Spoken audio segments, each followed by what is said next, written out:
Hello again. My name is Linda, and I'm Linda Milky Quilts, Miss Linda Milky Quilts. When I was a teacher, all my students said, Miss Milky, Miss Milky, Miss Milky. So I'm Miss Linda Milky Quilts. I've been working on this channel now for 4 years, and it's been a lot of fun. And I really would like to welcome all my new subscribers. Thank you so much for spending time with me. And today I am going to be doing some machine quilting.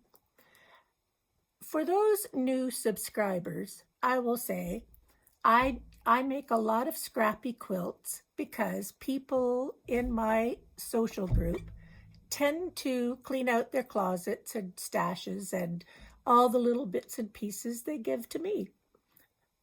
I'm very lucky that way. So I get a big variety of a lot of different fabrics and small amounts. So I have to figure out ways of making scrappy quilts that can utilize the fabrics that people give to me.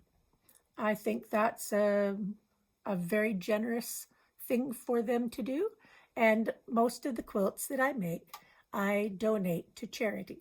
Most of the time, I make the quilts using the things that I have. So I look at the colors, I look at the patterns and motifs, and I try to figure out ways of using them.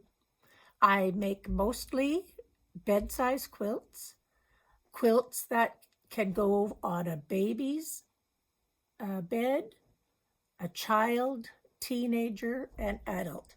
So when I see the fabric, I think about what I could do to use the things that people give me. I get a lot of orphan blocks.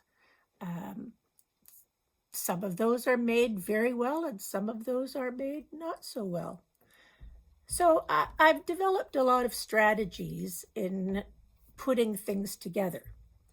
So the last video that I posted was a zigzag using 3-inch squares and 5-inch squares. So when I get a bundle of scraps that somebody gives me, usually the first thing I'm going to do is to sort the fabric. And I separate it, and if they're just small pieces, I will cut them into squares. And I have little bins that have 2.5-inch squares, 3-inch, 3.5, 4, 4.5, 5.5, 6.5, and those are the sizes that I keep. After I finish a project, whatever is left on my tabletop, I cut into squares or I cut it into strips, and I sort them that way. I don't sort them by colors. I sort them by the size and the shape. If it's a strip, it's going to be longer than it is wide. And so I can utilize them in ways that I think are very relevant. And because they're all donated to me, I don't mind experimenting and figuring out what I can do with these things. I'm very much color oriented, I think. I like to put things together in different colorways and see what comes of it.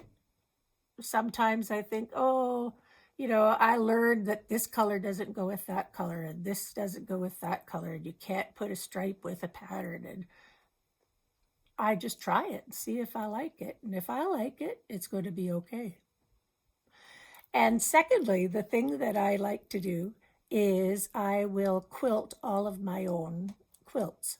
I don't send things out for long arming. I quilt on my domestic sewing machine here. So I do all my own quilting. That's one reason why I like to make quilt as you go. I could use a lot of scrap fabrics on the front and a lot of scrap fabrics on the back side of a quilt as you go project. So it's not everybody's cup of tea, but it certainly is my cup. And I like to make things that are versatile, that are using the fabrics that I get, and I can donate them. Those are my goals. I don't like sending things to landfill. I don't like trying to get rid of fabric. I try to make use of all of the bits and pieces. Now, today I am going to quilt that zigzag quilt, and I look at the pattern and I see the lines that form from the squares and how I sewed it together. And sometimes I think about the quilting ahead of time, and sometimes I just think about it at the end. It depends on how much time I have to sort things out. If I'm really in a hurry, I'll just do a straight line quilting with my walking foot. But today I'm going to use my walking foot, and I'm going to use free motion stitching. Okay, I'm just going to go over some of the reasons why I made this block offset to make a zigzag pattern. When I'm doing my own machine quilting, I like to make things that are easy for me to do. And having a zigzag pattern flowing through the quilt makes an easy walking foot experience. So instead of stopping and starting with a square here and then another square here side by side or on point, this gives me a fluid line that I could use with my walking foot. So it's just a matter of a few turns on the way going all the length of the quilt.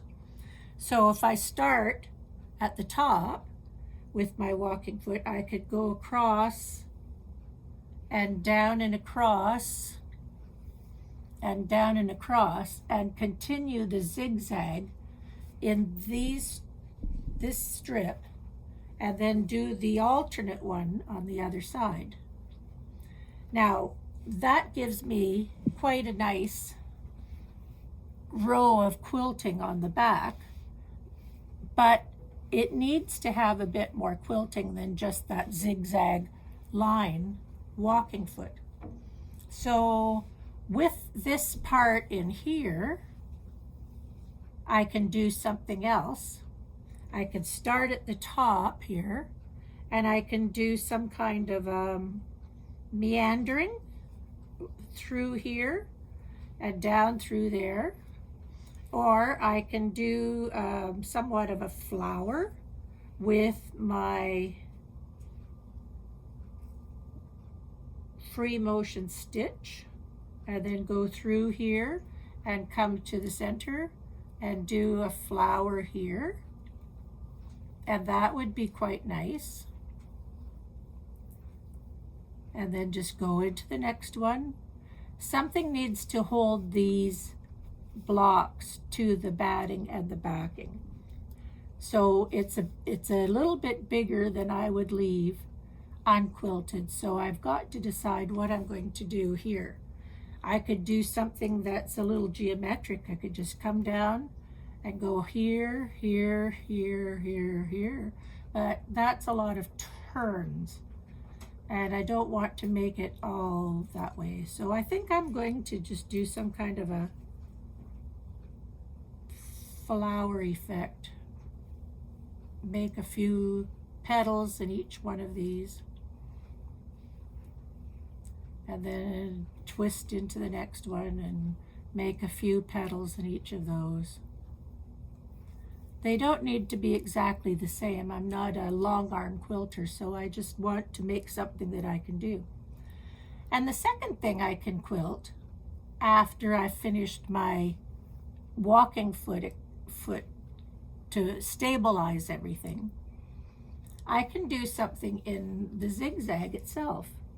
I could, with a free motion stitch once again, I could start at the top here, and I could just do a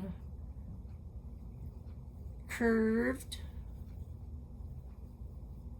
ribbon effect doesn't need to be too small or too narrow. It would certainly be easy enough to do to go all the way down. I could do something that was much more extravagant if I wanted to, but I think something needs to go in the zigzag as well to keep those from bubbling. I mean, they're not that far apart, and they would be all right just as they are. But I'm thinking I'm going to do a bit more quilting on it after I finish the rest of this side with my walking foot. Normally, on a quilt like this, I would just do a diagonal row all the way across, follow that through and follow that through and follow that through, and then go through here, you know, do a diagonal quilting all the way across, and maybe do it crosswise and make it diamond shape on them, and that would be easy and fast to do. But I'm just taking my time. It took me a while to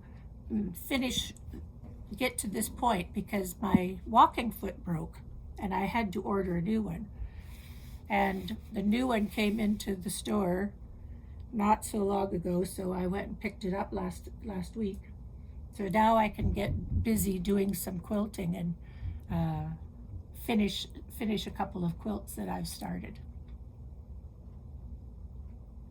So it's just a matter of thinking about the pattern when you are making something. Also think ahead how you place the blocks and how you might do some quilting with it when it's finished.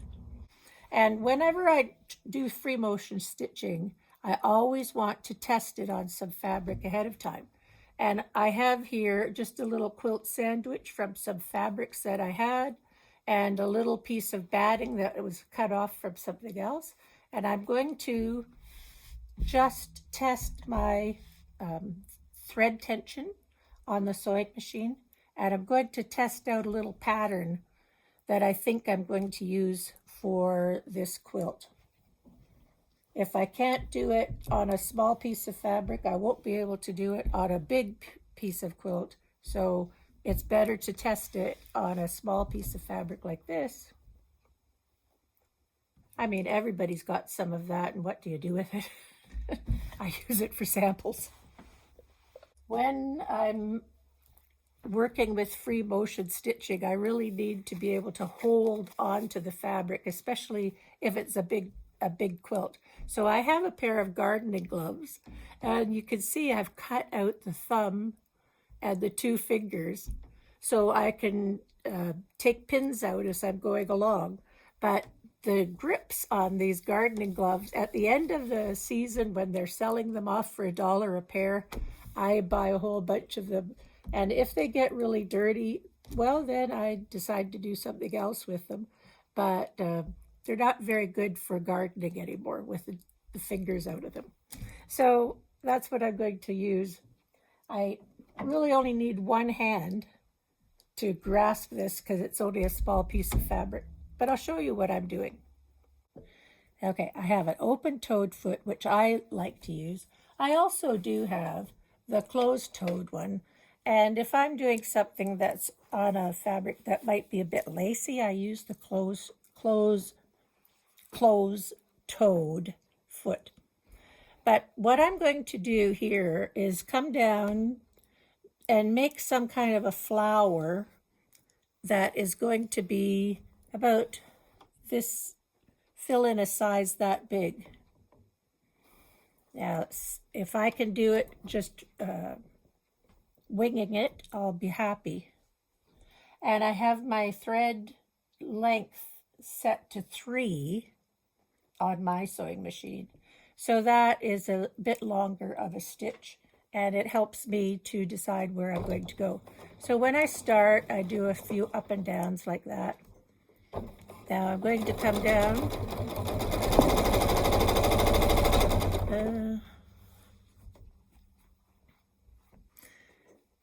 Okay. And I'm just going to go around. I picked the wrong thing. You see anything. If that's going to work. Okay, I'm going to come down to the center. Make some small circles.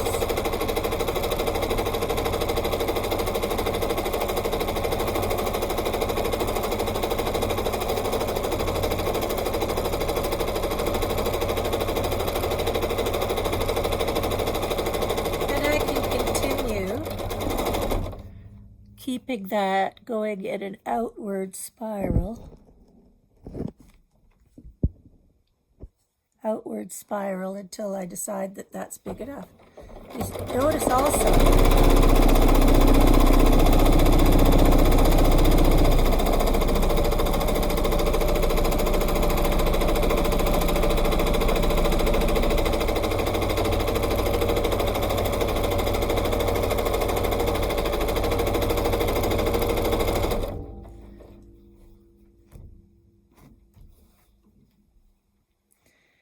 I can continue until I want to then just go on to the next place. It's just, I check to make sure that the tension is correct on the back side and on the front side. And I'm using a variegated thread. It stands out nicely on this dark fabric, which most of the center blocks of my quilt are. So, but I could also do a different kind of flower.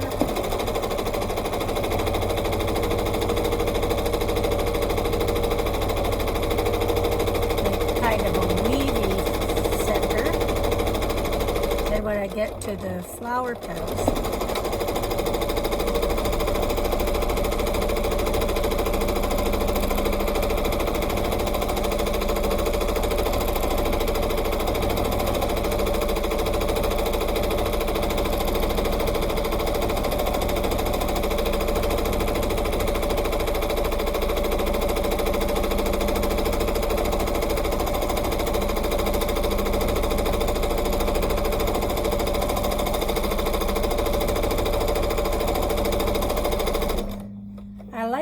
from the bottom to the top, rather from the top to the bottom, because it allows me to see what I've made.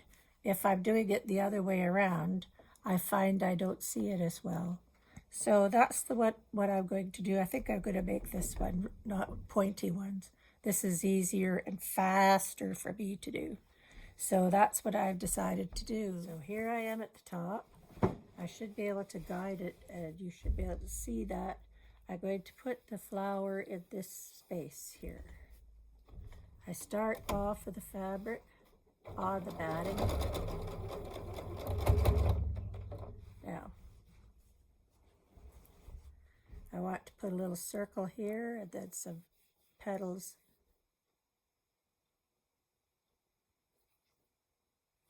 Yep.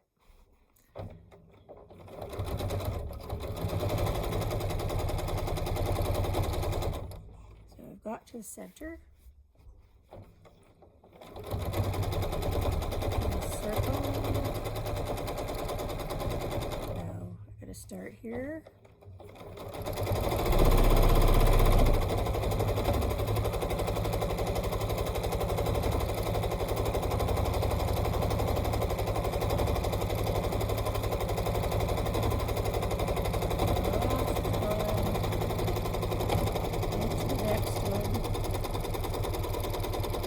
Center.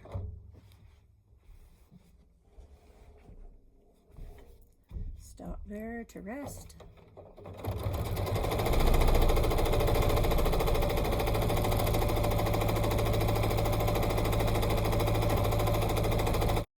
I really like the way free motion stitching is always unique.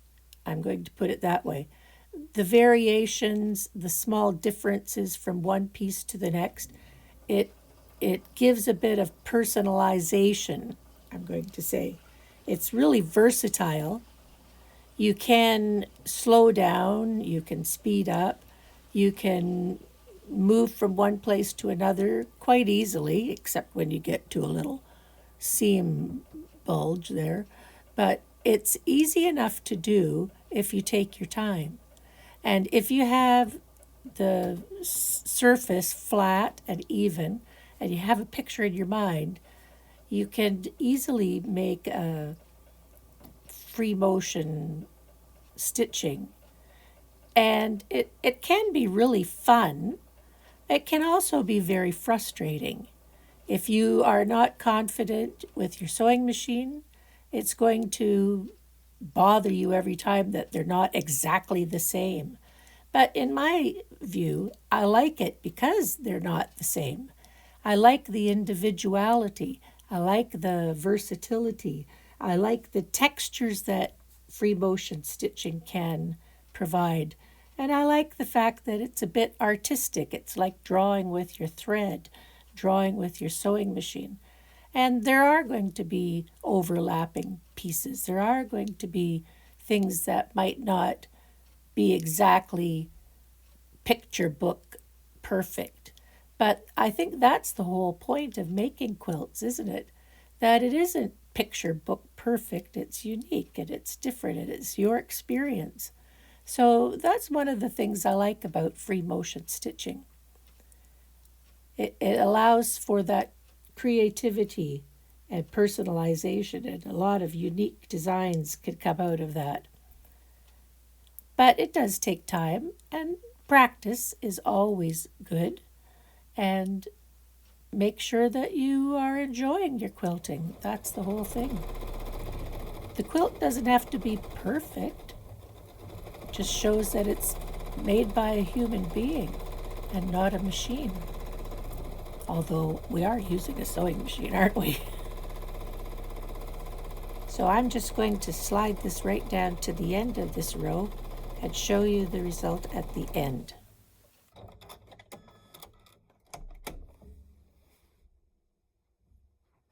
Loops, loops, loops. Not bad. I kind of like it.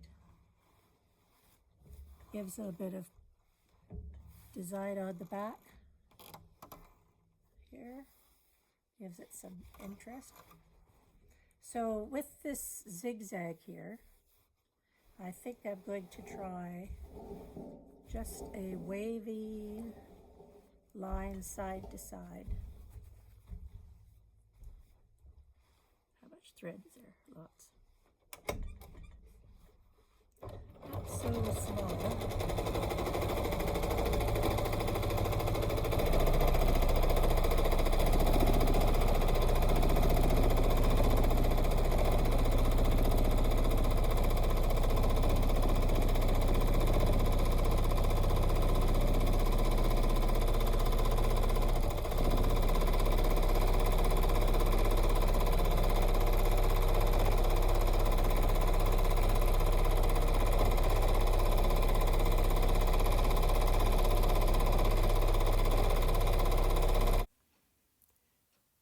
So this is not rocket science. It's just having some fun. I think on hindsight, I might have done something different than this, but it was easy for me to do at the time. Taking out stitching once you've put it in there is always a hard thing to do. But this ribbon that follows the zigzag is just a little pathway up and down, and it's going to hold the fabric together quite well. Maybe straight lines in the center would have been better. Maybe using a walking foot might have been better, but I always like to try something different. Now, watching videos of other quilters and learning more about different varieties of stitching is always good. You can decide for yourself what you like. If you don't like something so random, you have to think about making something that's a little bit more precise. If you have not got the ability to move the fabric easily under your presser foot, it's not the thing to do then. If you feel worried or upset or it makes you anxious to do these things, then that's not the style of stitching that you should do. But if you practice and if you like what you see, you will get better at it the more that you do. I don't do free motion stitching very much, but when I do, I have fun with it and I enjoy the process. And that's my goal in quilting as well. I like to enjoy what I'm doing. If I was stressed out and I was worried and I was upset about everything that I make, I think I wouldn't make very many quilts. You have to get over some of those fears that are embedded in your mind about it has to be perfect. Well, this quilt is going to be a donation quilt. Somebody is going to love it. Somebody is going to have a warm experience sleeping with it. And, I've received pictures years after of people who have had my quilts. They've dragged them around, they've put them through the laundry, they've moved several times, but the quilt is still there and it's something that they like. So, my takeaway about quilting and what I do is always a positive experience.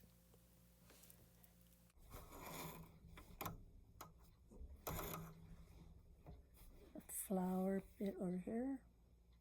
That's lots of quilting in the back of that side. So I'll just take my time and do the rest of it. Well, I finished all the machine quilting, and it's kind of hard to see because it's a light color and the thread is a matching color, but you can see the texture that has been added to the back with machine quilting. It covers the whole back, both the flowers and the inside of the squares. And now I'm just putting on the binding. I cut my binding 2.5 inches and sew it on by machine. I do 2 rows of stitching, one to the back, then I fold it over the edge and stitch it on the front. But this quilt is basically done, and it was a good experience for me. I got use of a lot of my squares, and I had fun doing it as well. Now it's time just to take a photograph so I have a photo for my records, and I really appreciate all of your comments. Please, if you have any questions, let me know, and see you next time. I am already working on the next quilt, and you will love it. Bye for now.